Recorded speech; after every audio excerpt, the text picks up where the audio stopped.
Storytelling notes. In Waldorf teacher training, we were taught to tell stories in such a way as to not be a talking head, but also not to be too dramatic. Simple, universal-type gesturing and some natural motion was encouraged, but not used distractingly.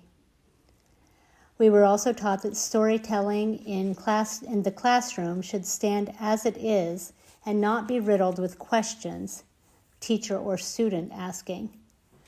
I definitely sing small parts of stories sometimes if there is a song involved. I also love your use of engaging the audience to contribute to the story dynamic. Here's a contrasting example of storytelling that does not fit well with Waldorf philosophy.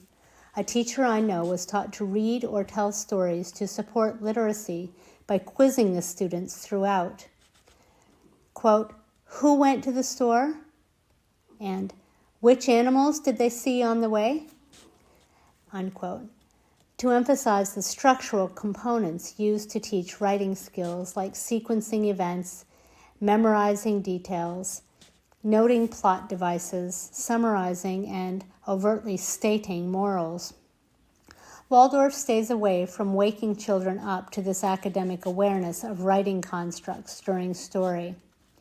Here are some things that our faculty at IWS thought you may be able to help us with.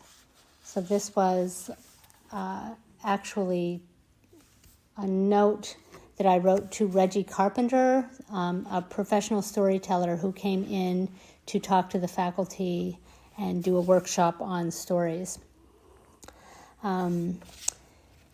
So the things that I was asking us to help her with were setting the atmosphere, use of repetition, archetypal images and number significance, use of basic and natural gesture, how to be engaging without too much drama, sans edutainment, storytelling without a ton of prep or practice, since we tell stories once or twice and then are on to the next. Regi responded, "Your training serves you well because it's the story that is front and center, not the teller. It also speaks to the power of story to infiltrate the listener's mind and work on a deeply personal and universal level.